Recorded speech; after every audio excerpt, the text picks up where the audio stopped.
This podcast is brought to you by Mills Media. Hello Bondi podcast listeners.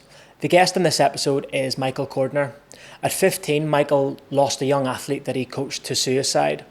What followed for Michael was anxiety, overmedication, addiction, rehab, and eventually recovery through boxing. He's now helping kids avoid the same path that he went down through his initiative, Land the Jab. This episode is sponsored by Remote and Chief Nutrition, but I'll tell you a bit more about the both of them later. As always, remember to give us a follow on Instagram at the Bondi Podcast to stay up to date with all of our guests and episodes. Subscribe to our YouTube channel and give us a follow on Spotify. Cheers.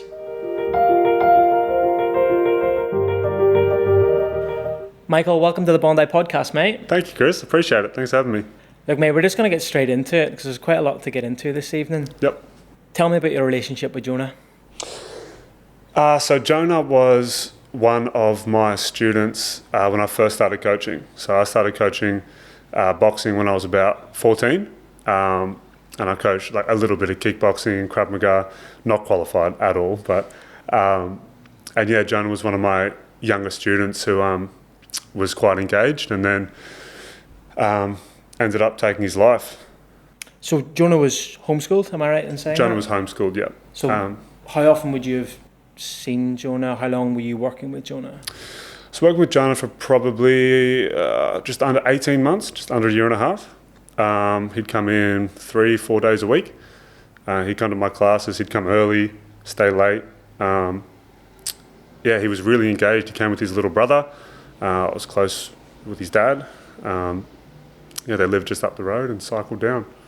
And tell me about the moment that you got that phone call from his parents to tell you that Jonah had taken his own life. Yeah, bro, it was pretty surreal. So I was at school. So I was kind of managing the gym at that time periodically. As a 15-year-old? As a 15-year-old, right, yeah. Okay. So I'm from, just a bit of context, I'm from a small town in Victoria. Yeah. So it's a small gym. We had, I think, 200 members. And I'd been working there for about 2 years. Started working there when I was 12, just cleaning. Started coaching when I was about 14. We just kind of told everyone that I was a bit older and just kind of shoved it that way.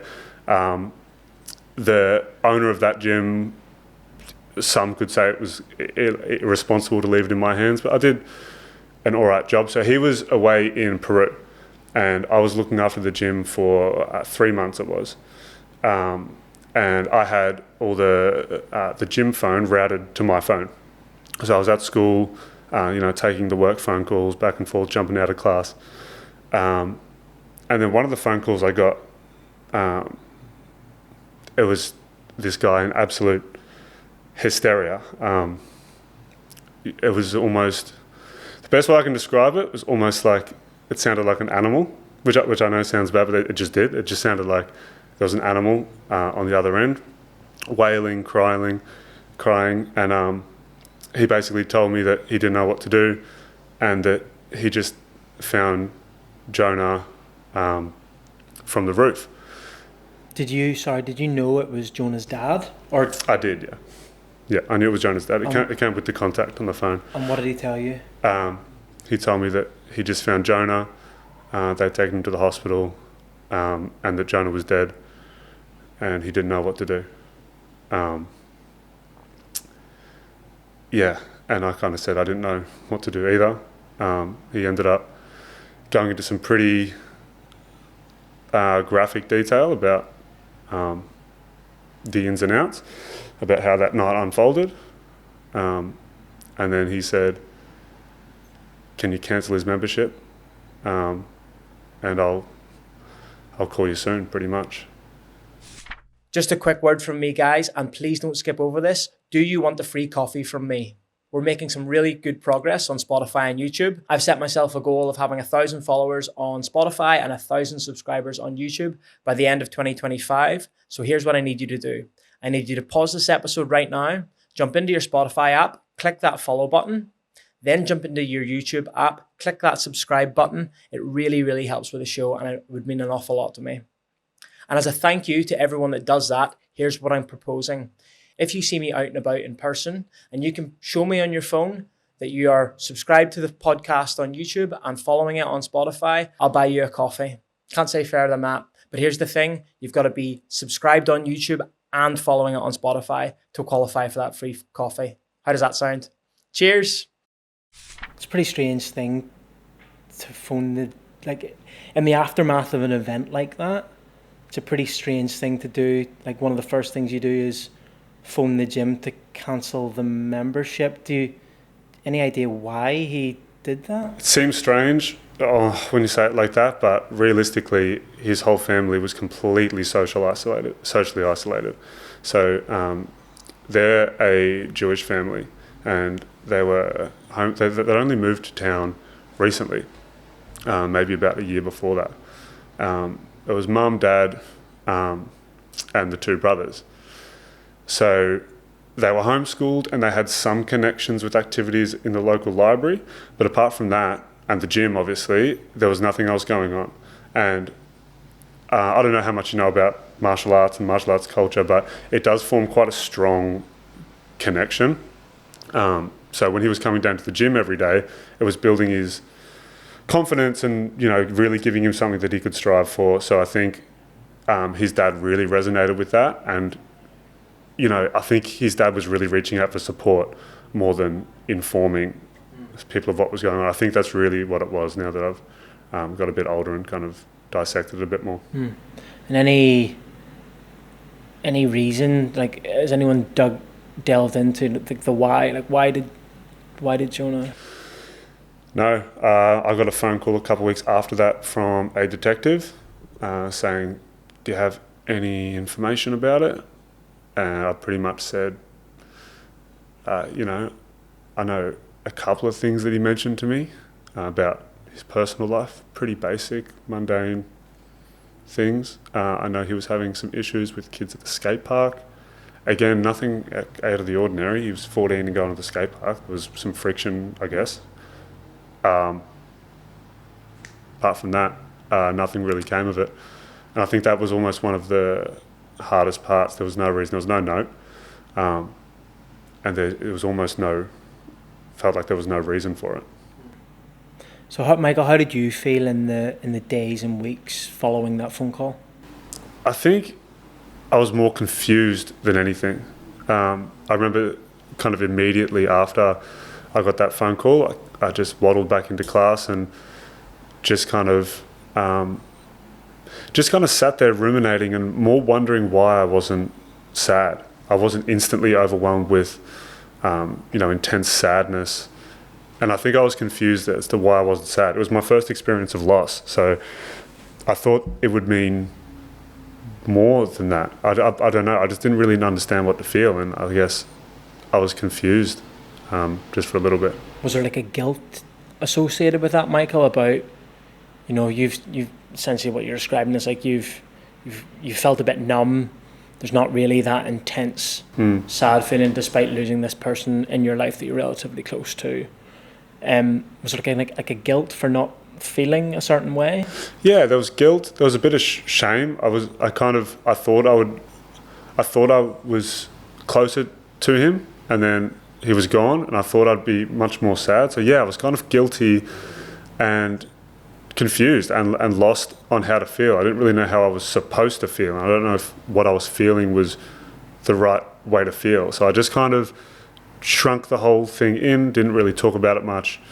And yeah, just left it. Unfortunately, some of the adults around me in that situation at the time probably weren't super responsible about how they handled it, looking back. What do you mean by that, Michael? Well, there was a few things. So first of all, there was the funeral, which, obviously we were invited to, and me and the owner of the gym, we were going to go. On the day when we got to the gym to go, he said to me, "Oh, look, I thought about it. I don't think we should go. We've got to run the gym here tonight. We've got to run the classes. I don't think it's a good idea to go. It'll be boring anyway." And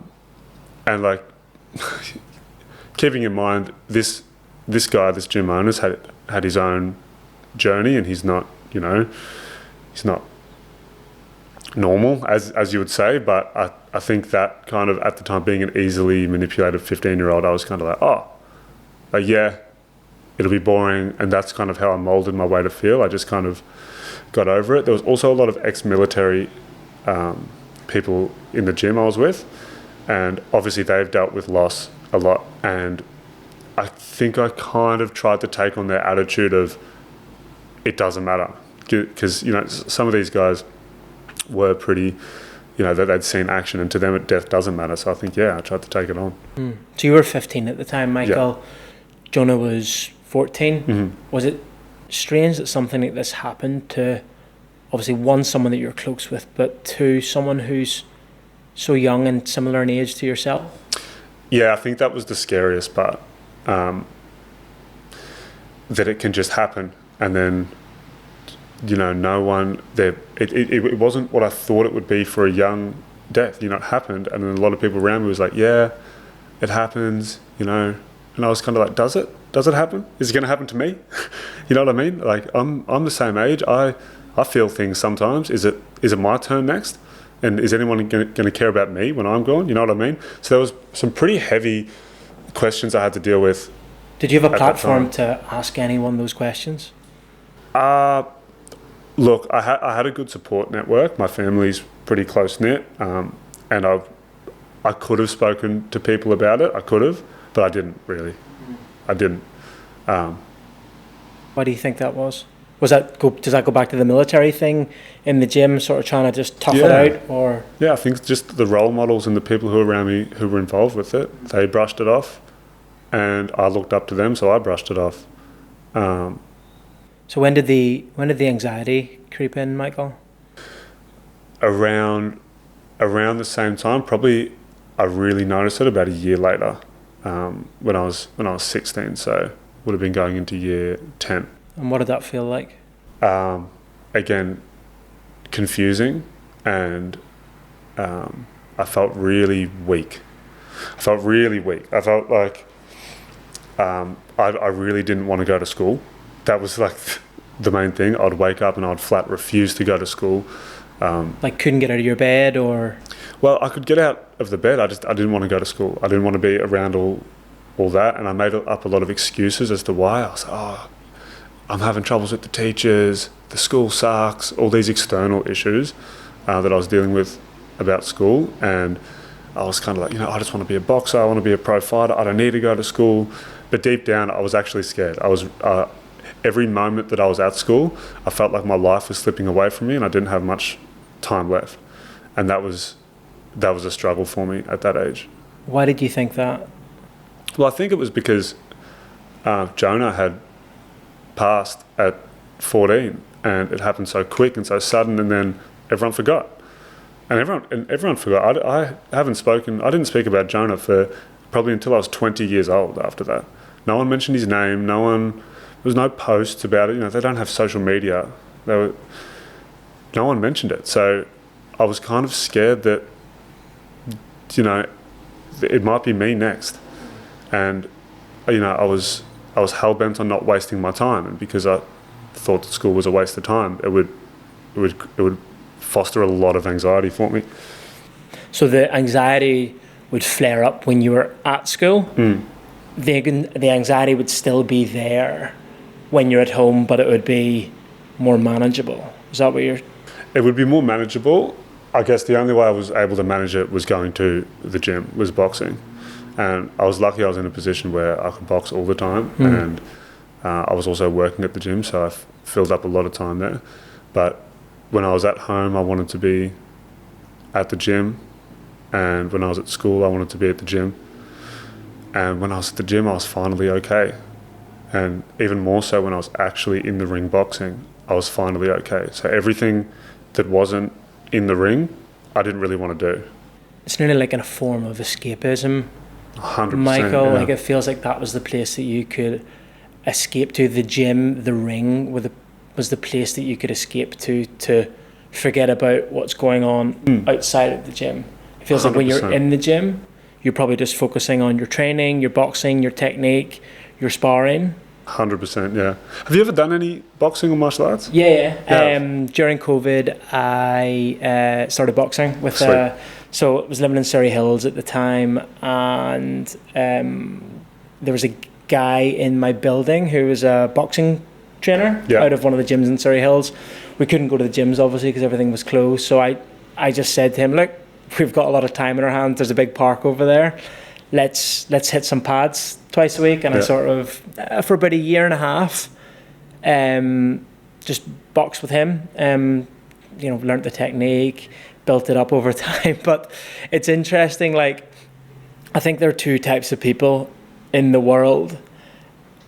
I think, and I assume I know what camp you fall into, but like, it eventually got to the point where I was, had fine-tuned my skills enough for him to be like, okay, let's have a spar. And he arranged a spar for about 6 of his students that he was coaching in the gym. And we went into the ring, and you had 3 2-minute rounds with someone else who was broadly your... And I got punched in the face, and I was like, I am out. That's good. There's one and done. Yeah. So I reckon there's two types of people in the world. Like, people that in that scenario get punched in the face and go, I want more. Yeah. Or people that get punched in the face and go, you know what?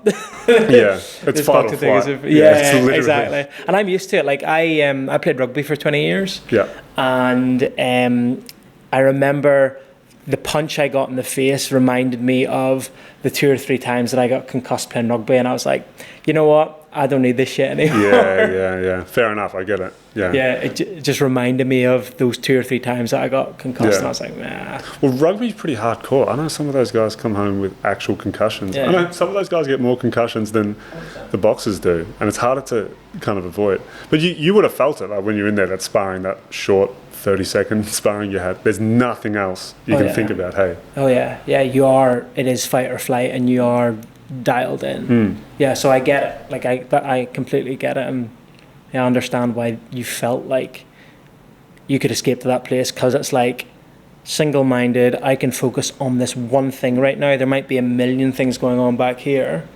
but for the next 10, 15, 20 minutes, I can focus on this one thing and be like truly present in the moment, which is rare in life. Like, we have so many distractions these days that getting into that place of presence and focus, when you're there, you don't really want to give it up. No, there's a global illicit drug market feeding that desire to get people out of that, just focusing on one thing. That's what people want a lot of the time.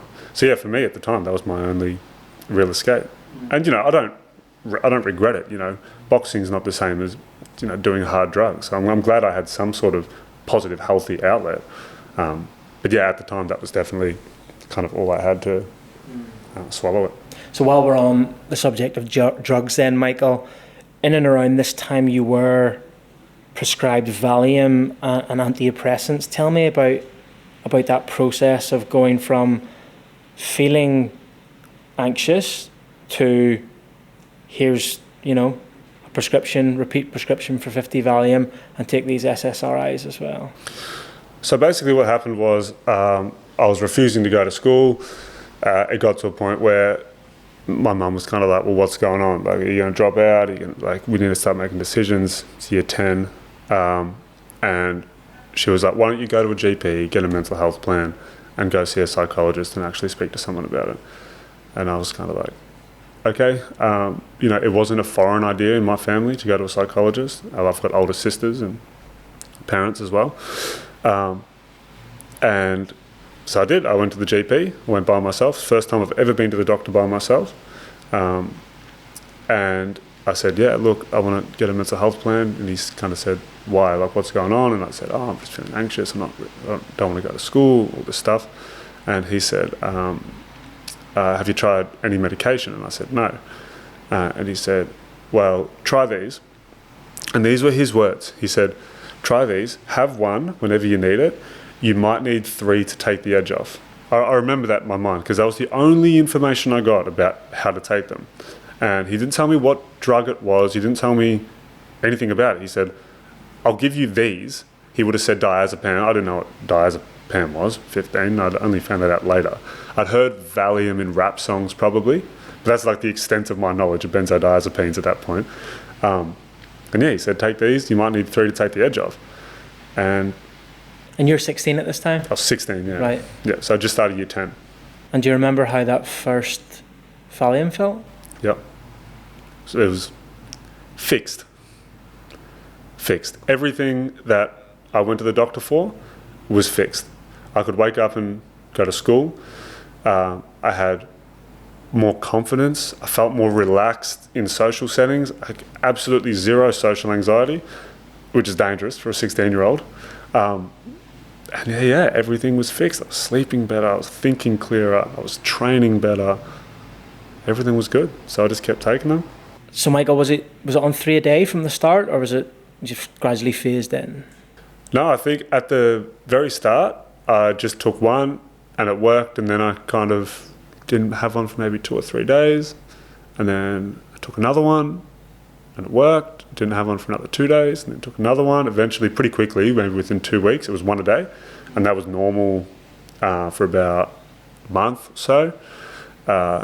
And then after that, it was every now and then I'd have 3, and then it was 2 a day, and then 3 sometimes, and then it was 3 a day and 4 sometimes, and after that.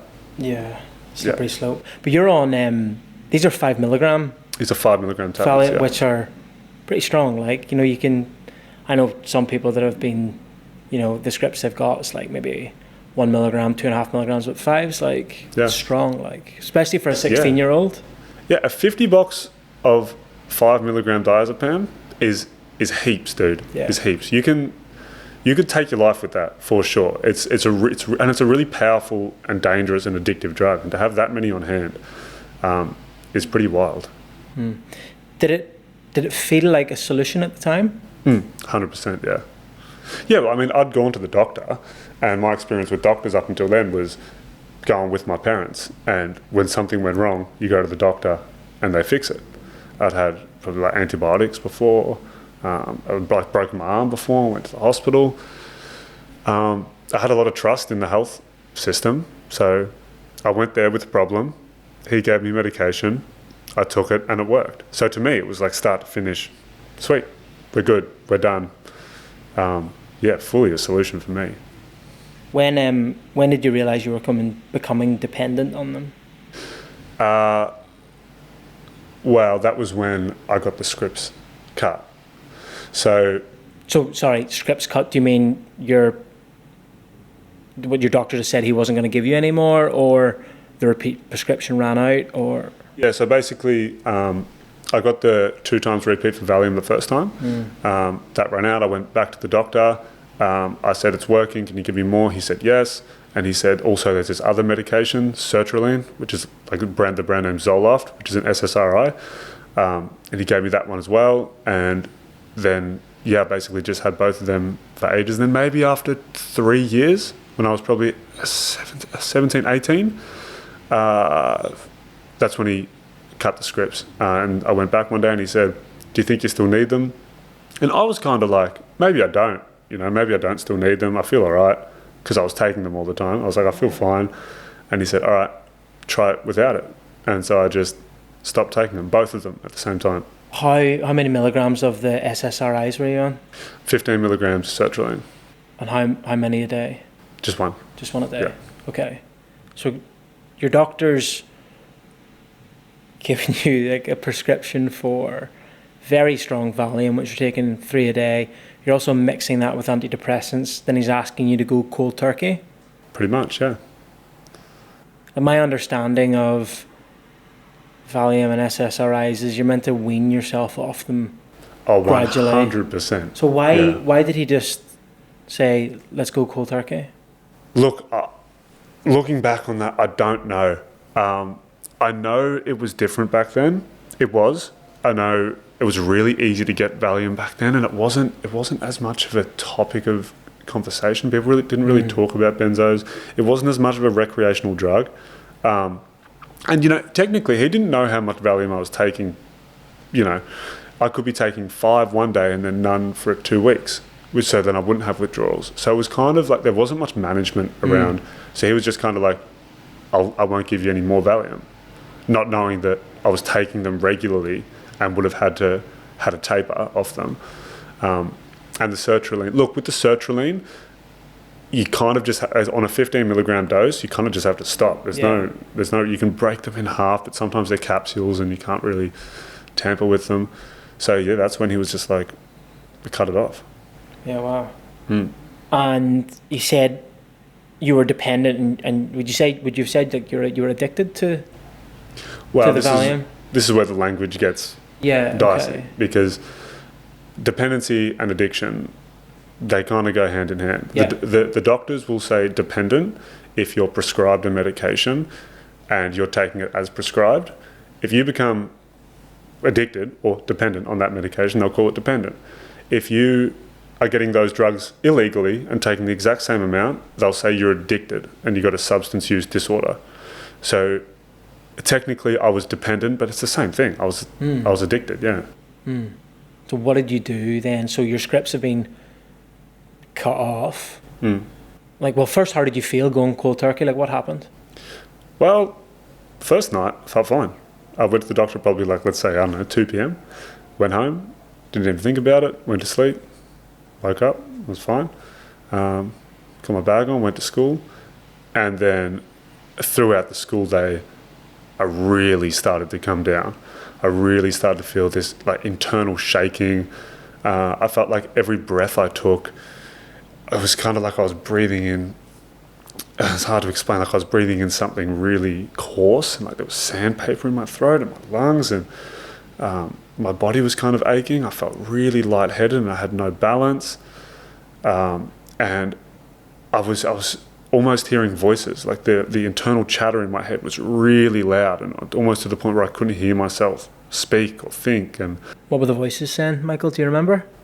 It's not necessarily they were saying anything, but I do remember it was that, you know, that internal chatter you have in your head, that general. It was just, the volume was just cranked up, and you know, the more I would think about the internal chatter, the more internal chatter, and I felt like there was nothing I could do where I could just get quiet. Even if I shut my mouth, I could still hear things. And that was when it was really scary. It was kind of terrifying. I thought I was like, okay, I've lost my mind. Like, this is it. I'm never going to be normal again, because that, whatever I was feeling was not normal. So in order for you to get around feeling this way, you started doctor shopping and you started buying meds off the dark web? Yep. Well, they came in kind of 2 stages. So after that happened, probably 2 days later, I booked another GP, went back to the doctor and said, can I have Valium? And I was nervous because I was like, you know, if I don't get Valium, I'd Googled it by this point. I was like, oh, I'm having withdrawals. I need more Valium. So I went back to the doctor, and I was like scared that they weren't going to give me. Oh, if I say I'm withdrawing from Valium, they're not going to give me. Like, that sounds like I'm an addict. I'm going to go in there itching. You know what I mean? So I just kind of went back in there and I was like, oh, hey, I said the same thing I said the first time. I was like, oh, I'm really anxious. I don't know what to do. Like, I'm having panic attacks. And then the girl was like, oh, do you want some diazepam? And I was like, yeah, sweet. She didn't give me as much. She gave me 20. And I was like, that's when the world, you know, the floodgates opened. I was like, oh, no way. So I can just go and ask anyone for them. And I got back on sertraline from her as well. And then, yeah, whenever I ran out, I'd go to a different doctor, sometimes the same doctor. I'd usually leave it about 3 months between the same doctor. And, you know, I'd go back there, and I don't want to tell everyone how to do it, but there are a few certain things you can say where they'll just give it to you straight away. There's kind of like some switches that you got to flick, and then they'll give it to you straight away. And I learnt what they were, and then I just kept getting them. And you got to understand, these are really cheap too. If you go to a doctor and you get bulk bill, especially when I was young, when my first box of Valium was like $6. Yeah. That was for 50 of them. I've had them for my back. Like, I used to suffer with really bad, like, chronic back pain. Oh, true. And I went to Bondi Doctors, and the doctor I saw, she prescribed me Valium, and I'd never taken it before, was really hesitant as well. I was like, no, I don't want to use drugs to mask like the issue. Don't want to use drugs to mask the issue. I want to actually get to the root cause of it. And she said, look, please take these.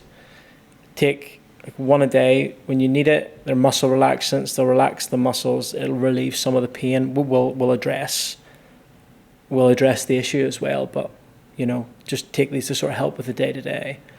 And 50 5 milligram Valium, just like that. Yeah, right. So you got a box as well. Yeah, with a repeat prescription. And how much was that?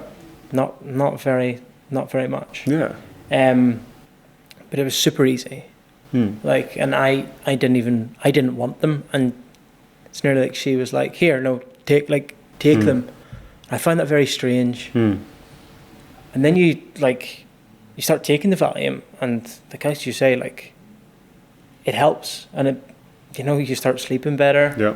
And things like that, and it's crazy how easy you can get it, particularly around here.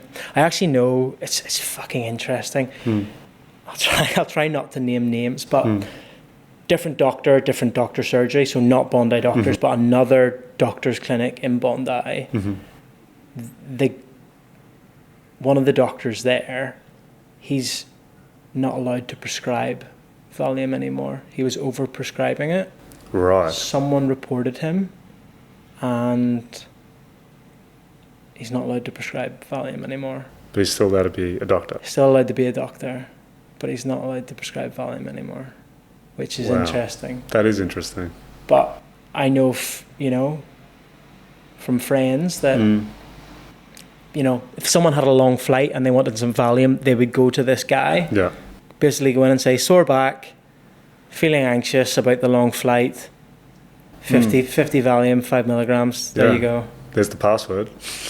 And it's fucked. It's crazy, eh? Like, it's that easy. Yeah. So I think this guy had, I think everyone twigged on that this guy was just a script writer. And he's not allowed to write scripts. Yeah, right. So they can just kind of ban someone from one certain medication. That's interesting, eh? They don't need to do an audit into their entire practice or anything. They can just say, the one medication. I didn't know that. I didn't know that was a thing. I don't know the full story. Like, of course, this is me piecing a few bits and pieces together, but it's fucked. Yeah, right. Bondi podcast listeners, this episode is sponsored by Chief Nutrition. Chief Nutrition specialise in healthy, nutritious snacks that cut the crap. My personal favourite is the collagen protein bar, which I have every day. And good news, Bondi podcast listeners get 10% off all Chief Nutrition products when they order online. And we've got a discount code for you right there in the show notes. So go and use that, go and check out the website, and let me know what you think. Cheers. So, the dark web, Michael, tell me about the dark web. I've never been on it. I don't know how it even works in practice. How did you even know that's somewhere you could go to buy, Valium and whatever else you need? Well, basically it started with, I was Googling how to get more Valium, and then I found out that Valium was the same as Xanax, and I kind of, opened up more of my search histories. I was like, it's benzodiazepines. Where do benzodiazepines come from? And people started talking about, getting them from dealers and stuff. It wasn't really as popular getting them face-to-face back then, especially because I was young. Like, I was, 18, 19 at this point. I knew some, weed dealers and stuff. I didn't know, hard drug dealers. Definitely not, counterfeit Xanax. I didn't know where to get that from in person. So I saw some guys on, I was on Reddit, and someone was like, you just got to get them on the deep web. Then I Googled how to get on the deep web and go through that process. And everyone thinks that the deep web is kind of like this. You're going to go buy body parts and, and get some goat's head shipped to your house. But it's not like that. It's just the regular internet, but completely unfiltered. So when you do a Google search, Google is obviously going to remove all of the illegal stuff off the internet, right? And all of us use a searching browser. So if you use Google Chrome or Safari or Internet Explorer or Firefox is going to restrict what you can see, right? So if you use a different browser and make sure your computer's kind of virtually locked off, then you can search for whatever you want. And that's where DNMs exist. So a DNM is a darknet marketplace. And that's where you'll find your drugs and your fraud and your stolen credit cards and whatever. And it was pretty easy to get Valium delivered to the house, or? Yeah, once you set it up, dude, it's just like ordering something off eBay. Oh. Yeah, it was hard to set up, but yeah, once I got it set up, I just, bought some Bitcoin, made it Monero, shut it off, and then it would arrive at your door. And I was like, sweet. No more doctors, no more weird conversations, no more booking and driving and finding different doctors. I can get whatever benzo I want. And I realized there was heaps. There wasn't just Valium and Xanax. There was hundreds of different research benzos that hadn't even hit the market yet. So I was having a field day. So I was like doing science experiments on myself, basically. And did you try like different ones, different strengths? Like what? Yeah, I tried heaps of different ones. I tried, my favorite was alprazolam. So alprazolam is Xanax. That's that. So the active ingredient in Xanax is alprazolam. There was another one at the time, etizolam, which is probably what's in a lot of the pressed Xanax that's around now. And etizolam, it is just as strong, but it lasts a little bit longer because Xanax doesn't last as long. There was diclazepam, clonazepam, which you can get from the doctor now. There was flubromazolam. There's heaps, dude. There was heaps, yeah. And you had to pay in Bitcoin? You can pay in Bitcoin or Monero, but yeah, crypto. What's Monero? Is it a crypto? It's just a more privacy-based crypto coin, right, yeah. Okay, fair enough. So, did doing all this, did it help? Did it help that dark that started to sort of build up again after you went cold turkey? Did, this doctor shopping and, shopping from the dark web, did that all help? Help with the anxiety.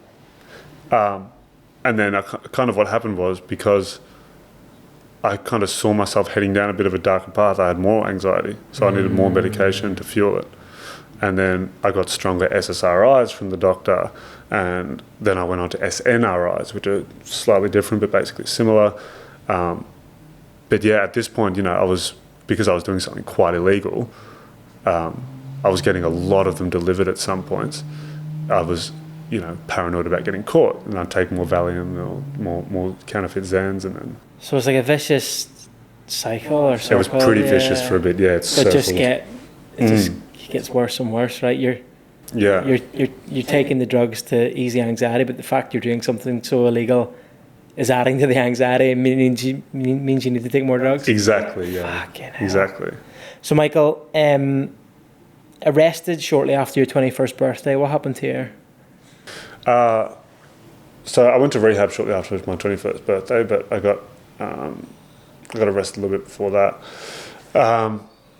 So basically, I was doing all this stuff with the deep web.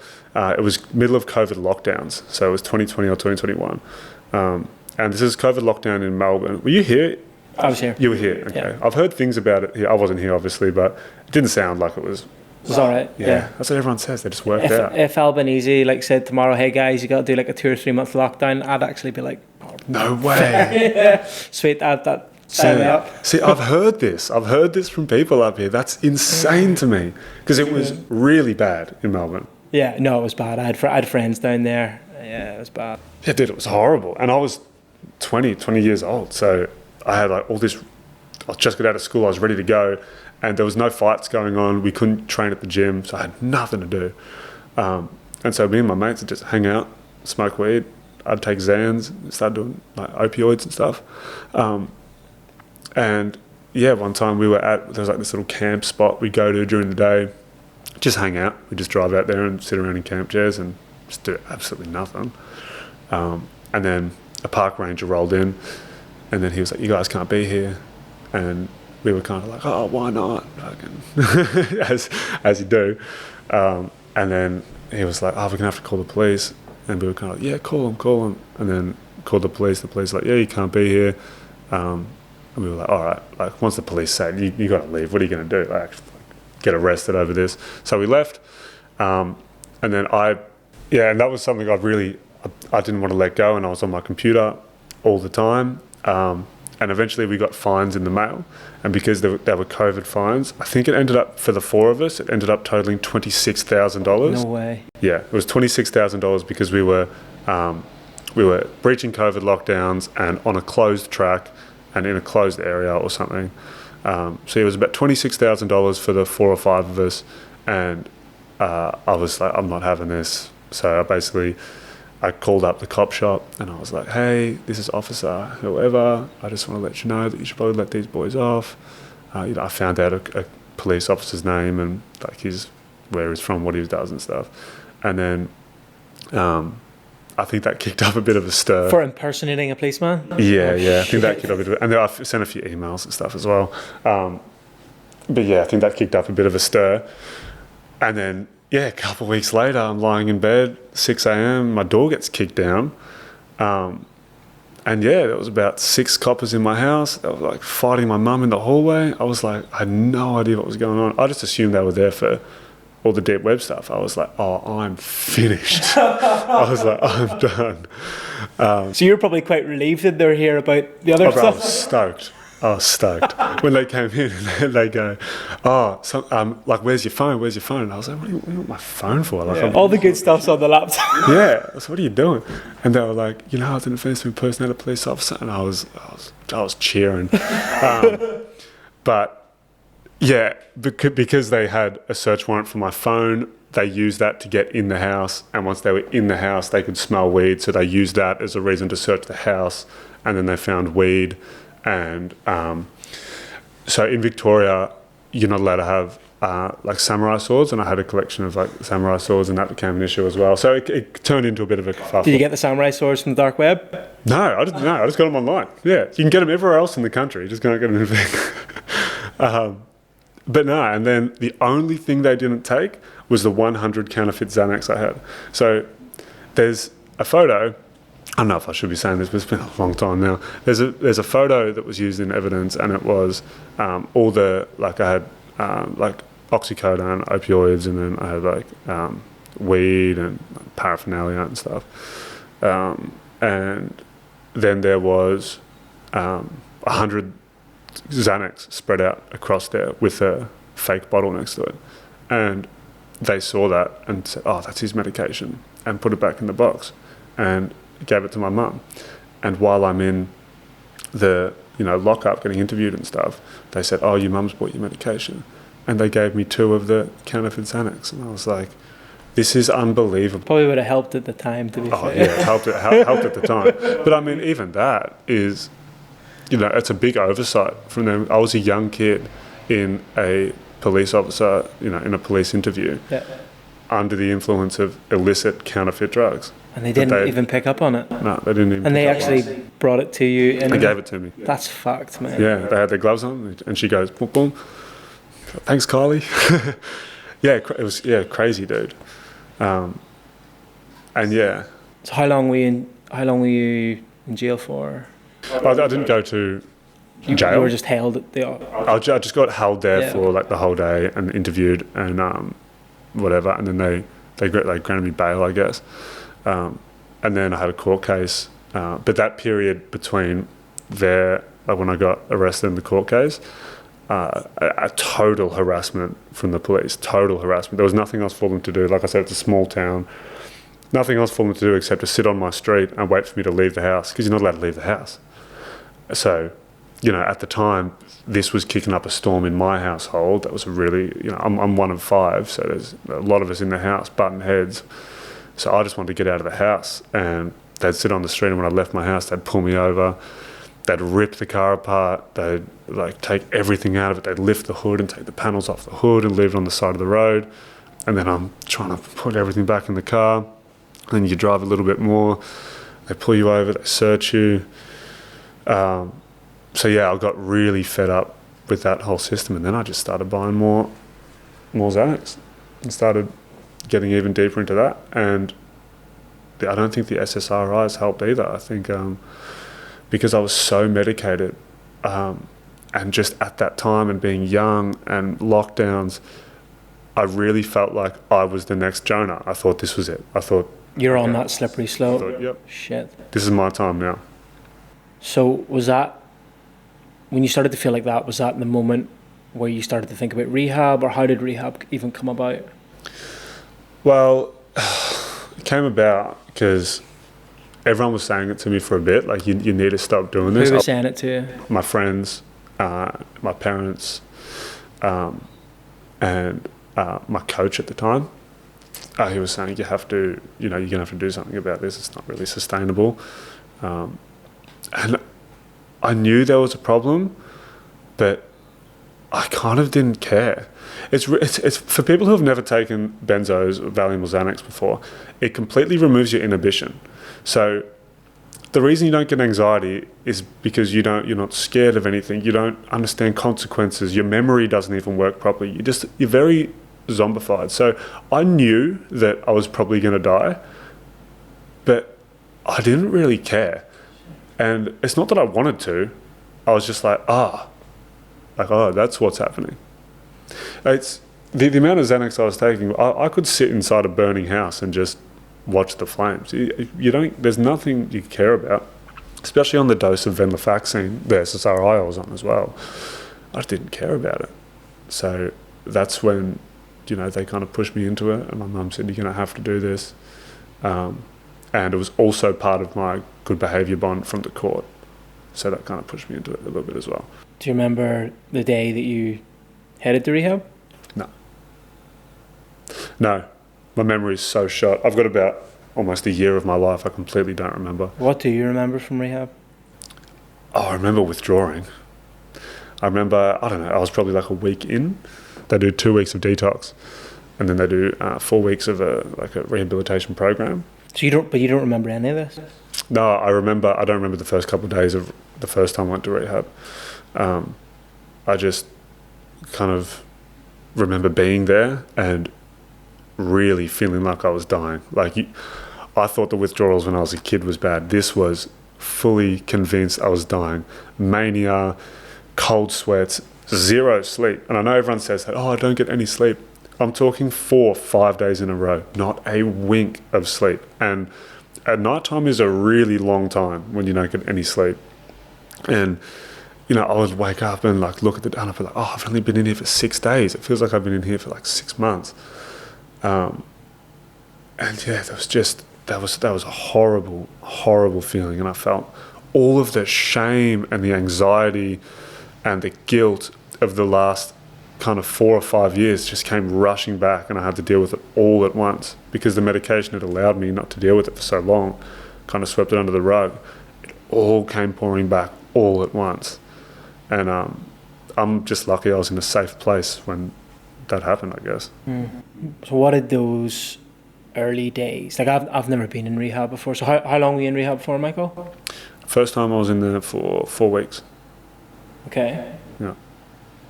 And what did those 4 weeks look like? From what you can remember, what sort of things do you do in rehab with the aim of trying to get you better? So when you're in detox, you're basically just in your room.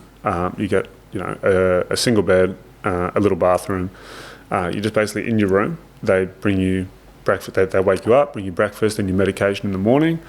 They take your blood pressure, heart rate. Then they leave the room and say, if you need anything, press that button. You're just sitting there all day. Sometimes people come in and talk to you. So during COVID, so I couldn't have any visitors, but usually you get visitors and your parents can come in. So for the first 2 weeks, you just sit in your room, watch TV, go on my phone, go on YouTube, just kind of drive me nuts. But you're not speaking to a professional person that's trying to... You are, but you don't engage in your therapy yet. So you speak to the psychiatrist. So the psychiatrist is more of the clinical side of your detox, and they'll kind of manage how much medication you're taking, how you're feeling, your heart rate, blood pressure, your anxiety chart. They'll manage that side of it, but you don't start therapy until after you've detoxed. So after that 2 weeks, then you go into your rehabilitation program, which is you do classes. So you do yoga, you do music, you do CBT. What's CBT? Cognitive behavioural therapy, which is basically just like a psychologist. And you do group sessions, and sometimes you go for a walk and stuff. Realistically, we just smoked cigarettes heaps and talked about the drama that was going on. That was a lot of it, because none of us could have visitors. We just kind of sat in a circle and smoked cigarettes and talked. And honestly, that was pretty good therapy for me. I was the youngest one in there by far. I was the only one in there that wasn't in there for alcohol or opioids. And I'm not saying that wasn't going on at the time, but just my group, like you get a group of 10 people, they were all older alcoholics. And I was looking at them like, okay, that's really not where I want to be. When I'm 40 years old, I'm 21, I really don't want to be like these people. No disrespect to some of them good people, but that's not where I want to be. So I think that was almost good therapy for me. Are you a small business or solo entrepreneur who wishes you had more hours in the day? Have you ever thought about hiring a virtual assistant? Well, the Bondi podcast is sponsored by Remote-E. Remote-E specialise in connecting small businesses and entrepreneurs with the best virtual assistant talent in the Philippines to do all those jobs that you don't want to, so you can focus on growing and scaling your business.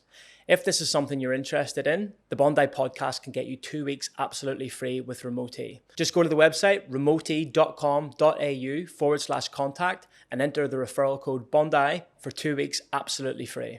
That's 2 weeks absolutely free. Cheers. So at the end of the 4 weeks then, what happens? Like, were you only ever meant to be in there for 4 weeks, or like at the end of the So at the end of the 4 weeks, like, how did you feel? Did you feel like did you feel fixed? No, I didn't feel fixed. I was also still on a lot of benzodiazepines. So with benzodiazepines, the amount that I was taking when I went in, I went in on 24 milligrams of alprazolam, which is 12 Xanax bars, which is probably the equivalent to, here's another conversion, at least 60 or 70 Valium a day. So you can't just stop that, obviously. If you stop, yeah, it was a lot. If you stop benzodiazepines cold turkey, you'll die, especially at that amount, you'll die. So they have to take you off really slowly. If you take off too fast, like if you try to taper down in a couple months, there's a big risk of psychosis or like bipolar or getting, from severe mental illness. So I did a 2-year taper. So it was 24 months slowly coming off that dose. So I still was kind of on them, but I didn't feel ready for anything, and I felt just so shameful. I felt really embarrassed. Everyone knew. There was a big article in the front paper. It was local boxer has been arrested. There was another headline: Olympic hopeful arrested, drugs, weapons found. They made it sound like the media does. They made it sound really bad, and it was just because there was nothing else going on in this small town at the time, really. Yeah. And I just holed up in my room and didn't want to go anywhere. Did you want, at the end of the 4 weeks, Michael, did you want to stay or did you want to leave? I wanted to leave. Okay. I wanted to leave. I was done. I was ready to leave. I mean, it's hard. It's hard, dude. It's hard. It was hard at that age, and it still is.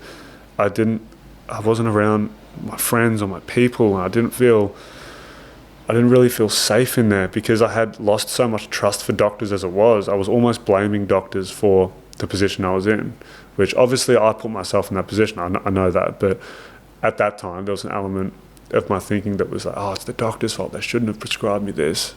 So I didn't feel safe in a clinical setting. And that's why I really just wanted to get out of there as quick as I could. And then once you get out, there's this realization, like, it's all you. You can have as much therapy as you want, but at the end of the day, you got to go home and make sure that you don't jump on your computer and order more Xanax. When did you have that realization that it's all you? When I was in bed for the first night, and it was my first night back home and relatively sober. I realized, like, it's me now. Like, no one's watching. I could definitely do it, but if I want my life to change, I'm going to have to not pick up again.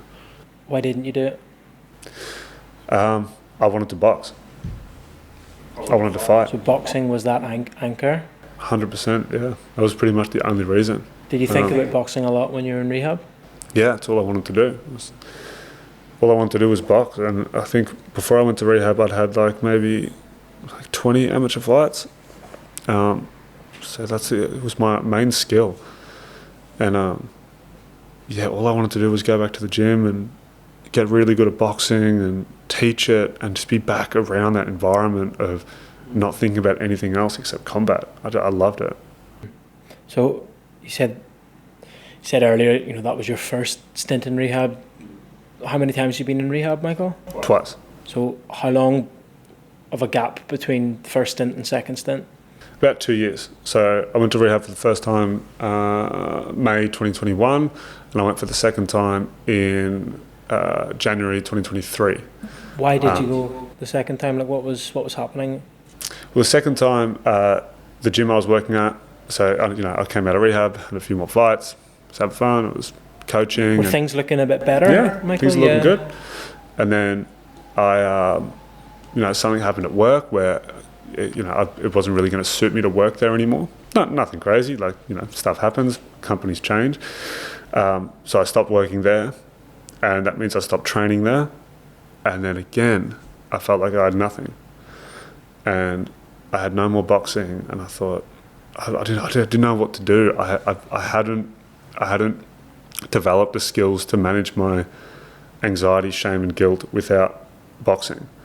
And so I reverted back to the other thing I know, which was medication. And keep in mind, this whole time, I'm still on SSRIs. So I'm still on the antidepressants. Because my court order, when I got arrested, was continued treatment, the continued treatment part included my GP. And when my GP saw continued treatment, he said, I can't take you off the SSRIs. Or the SNRIs, the venlafaxine. So because the way the venlafaxine pills are shaped, I couldn't even get off them myself. I couldn't wean off them. I tried a couple times to just stop taking them, but that's not in the question. Like the suicidal ideation gets pretty real pretty quick when you start taking those off. So I was kind of stuck on them, and I think that it didn't let me have the tools to deal with life the way I wanted to.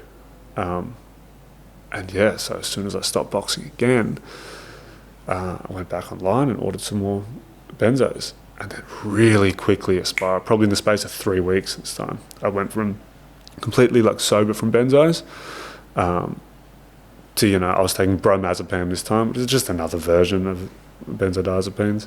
And I was taking 9 milligrams of bromazepam, which is, again, probably 30 or 40 Valiums a day. The equivalent of 30 or 40 Valium a day. 30 or 40, yeah.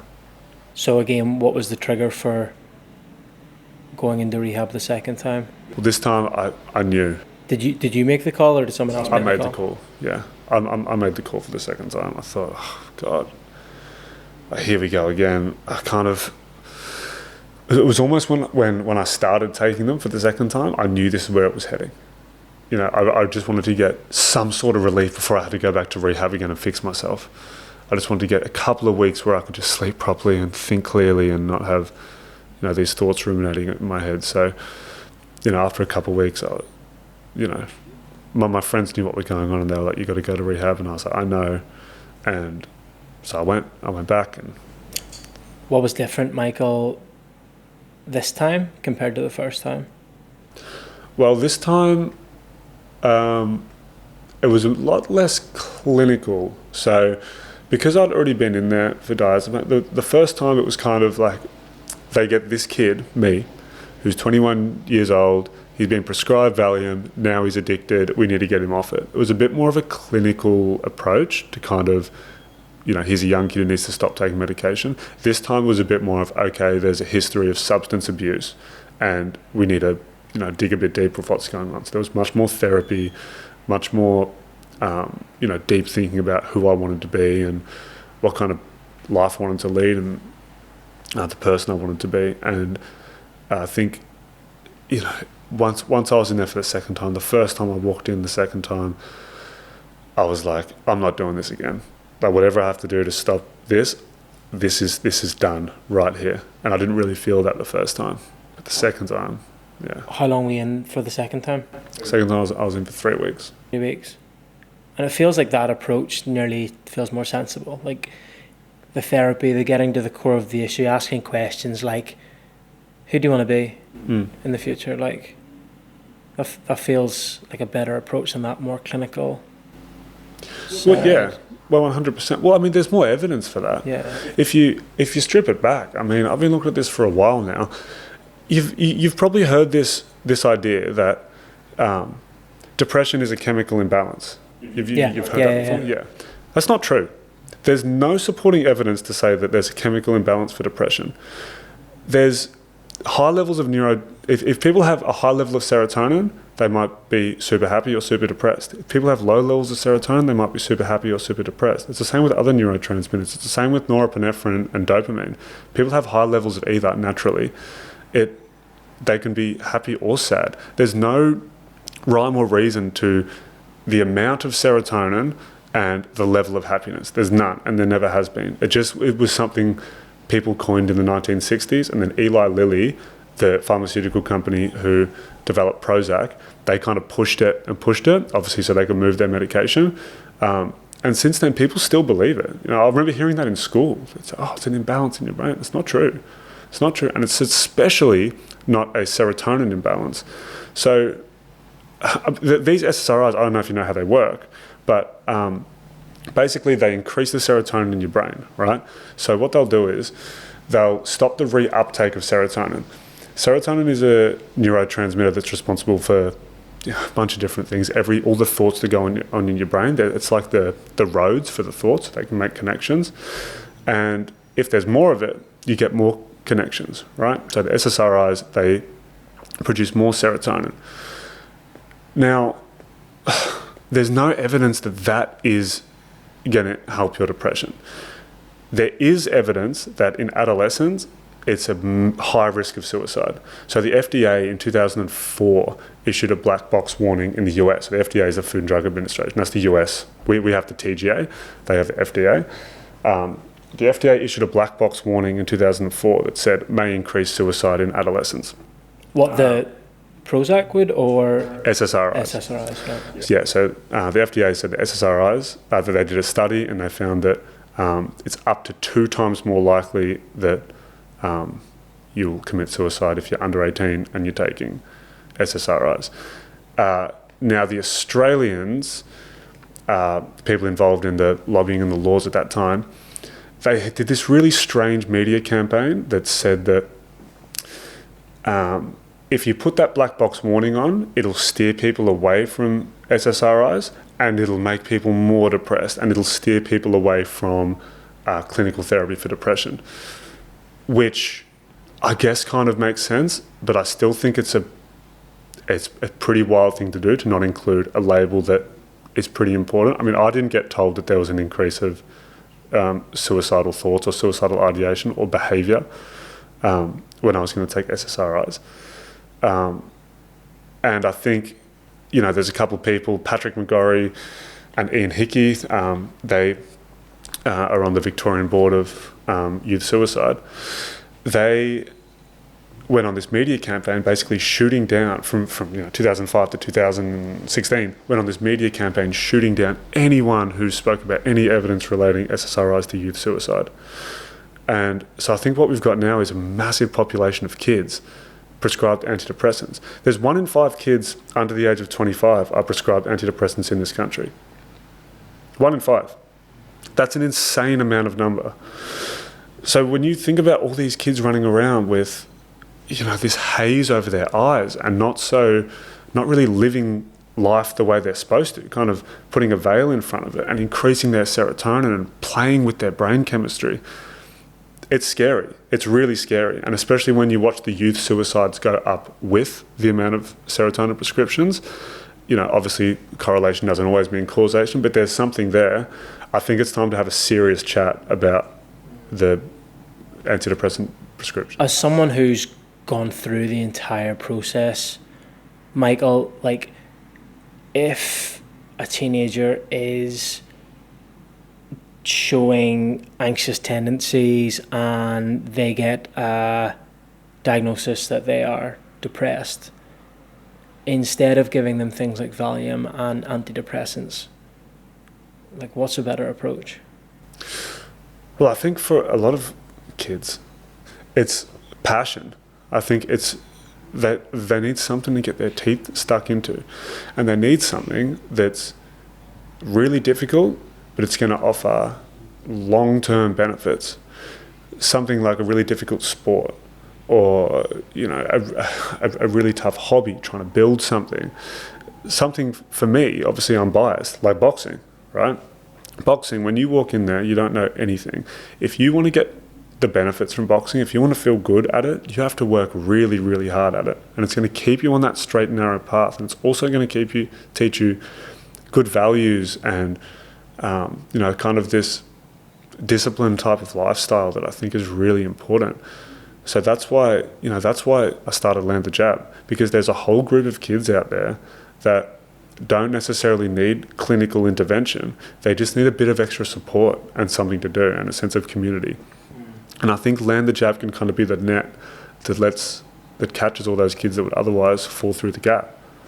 Then there's a communication piece there with the parents. A lot of parents might just, rightly so, like, trust the medical system. If you take your child to a doctor and a doctor says, your kid's depressed, they should take these antidepressants, that's going to help things. As the parent, you might not know to question that, and you might just say, okay, that's the right thing to do. How do we get the parents to a stage where they question it and then they look at alternative things, not necessarily Land the Jab, but things like Land the Jab, where they can say, we might just try this other thing first before getting on the antidepressants. It feels like that's where the gap is at the minute. Yeah, I think you're right. I think there's obviously a responsibility on the parents to make sure that they're doing their own research before they let powerful psychotropic drugs go into their kids' brains. But I think more of that responsibility is on the medical system. I really do, because we need to be able to trust the medical system. We need to be able to go to a doctor, and we need to be able to trust what he says. We don't want a situation where we go to the doctor and then all the parents have to go home and start Googling and finding their information on Reddit anyway. So I think the general practitioners especially that whole system needs to be reworked to make sure there's not an incentive for profit for mental health patients. So how many kids have been part of Land the Jab so far, Michael? Oh, the amount of kids who've done the program. We've done a few schools, probably between 200, 300 kids. And are these kids that,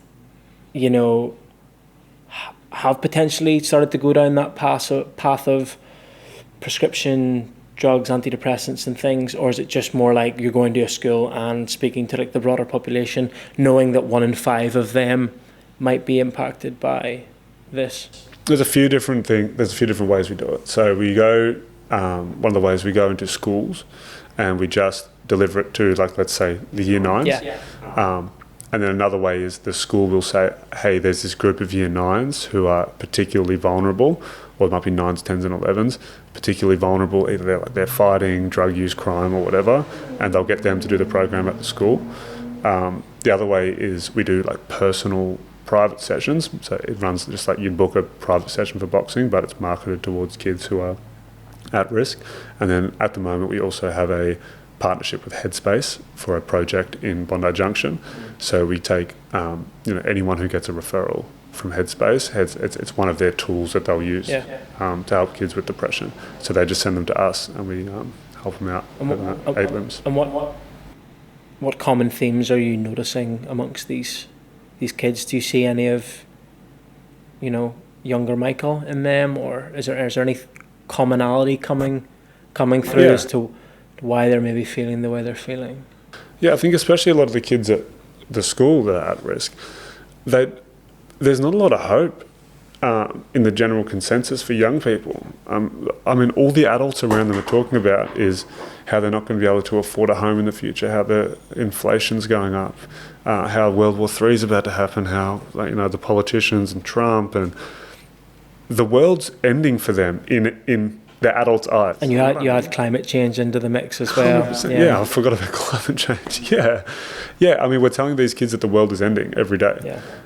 So they get nervous and they get scared, and then they go to the doctor and they get antidepressants. What I'm seeing a lot more of, is the ADHD medication, dexamphetamine and Concerta. That's a lot more prevalent than the SSRIs and benzodiazepines, but that's just as bad. These are really powerful stimulants.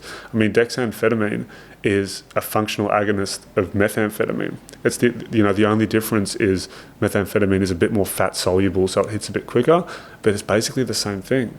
So I think we've got a lot of kids under strong medication in a world that they don't have hope for, and I think that's where the youth crime rise is coming from. How do we sort out this overprescription epidemic going on in Australia? Well, first of all, Michael, do you think there's an overprescription epidemic going on in Australia? 100%, yeah. How do we fix it? I think we have to try to take away the profit incentive for GPs, because GPs are prescribing most of the SSRIs, antidepressants, and benzodiazepines. I think... And are they... the GPs that prescribe these drugs, are they profiting from? Well, inadvertently, right? So in Australia, if you're a GP, you don't get, money from Pfizer to give out Xanax. You don't get money through that way. But because these are short scripts, you can't get a Valium prescription for longer than 4 weeks. So what do you do at the end of the 4 weeks? You book another session. So you come back. So mental health patients are really valuable for GPs because they always have to keep coming back. They give them mental health plans that only last for 10 sessions. You have to come back. They give them, Ritalin, Concerta, and any of these S4 or Schedule 8 medications. They can't give them to them for ages, so they have to keep coming back. And mental health patients, usually with anxiety, they're going to be going to the doctor more and more. So they get booked out. It's much easier to have a mental health patient than someone with a broken ankle who comes in once, referral, gone. Recurring revenue. 100%, yeah. Feels like it's a big issue with the Australian system, right? And I mean, it's not, I'm not necessarily saying there's this big conspiracy about it. I'm just saying this is what's happening. This is the way it's turned out. Yeah.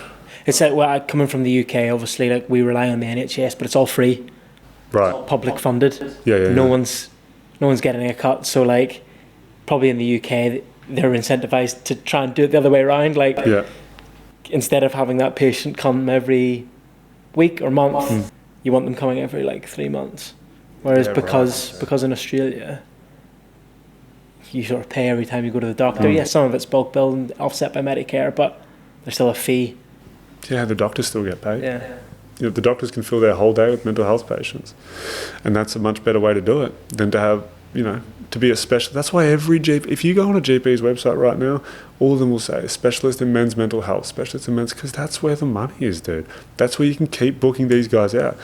It sounds crazy, but you get them hooked on Valium, or you get them on SSRIs, or you give them Ritalin, and they're going to keep coming back, for sure. Yeah. I mean, everyone knows that. Yeah. Or they need the thing, after they can't take any more Valium, they need the next thing that sort of helps them. Okay, well, we can't give you any more Valium, but we'll give you this, and then you're on that for a little bit. And then if they go to rehab, guess who's their referring GP throughout that whole process, who has to keep coming back. So you can latch onto their whole entire mental health journey, start to finish, just by giving them drugs at the start. And it would be ridiculous to say that there's no GPs out there that wouldn't take that ride, because there's definitely some. There's definitely some. Looking back, Michael, on everything, do you feel the medical system in Australia failed you? I do, yeah. I do. I think my life would be very different. I like my life. I like living in Bondi. Bondi's sweet. I like doing the work I'm doing. I love doing Land the Jab. But I think my life would have been very different if I didn't walk into the doctor that day and say I was having troubles with anxiety.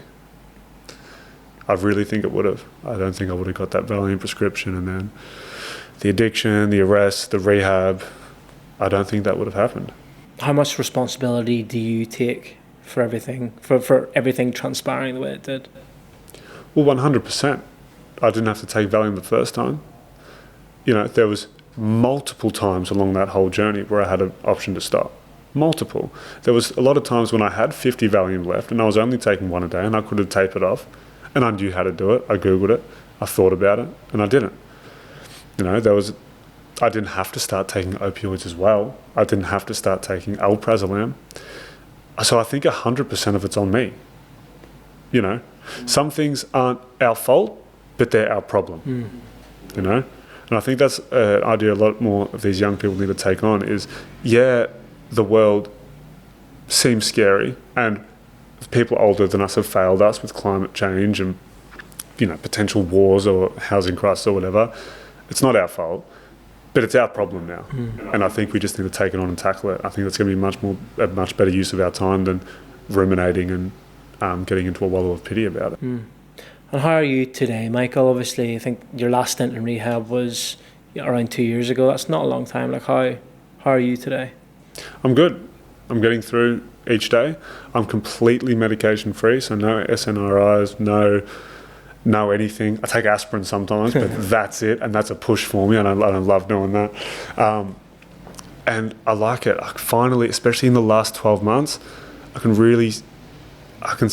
smell the air, and I can see nature for what it is, and I can feel real emotions like love and passion, and I can feel these things again like when I was younger, and I haven't had that for so long, and I'm so happy. I'm going to hang on to it for as long as I can. Beautiful.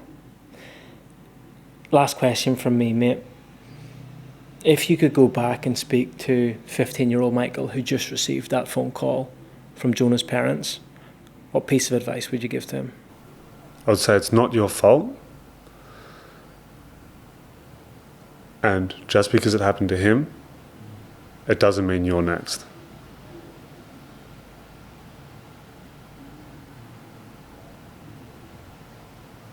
It's a good question, dude. There's probably a lot of stuff I'd say to my younger self. I think maybe reach out would have been a good one really early on.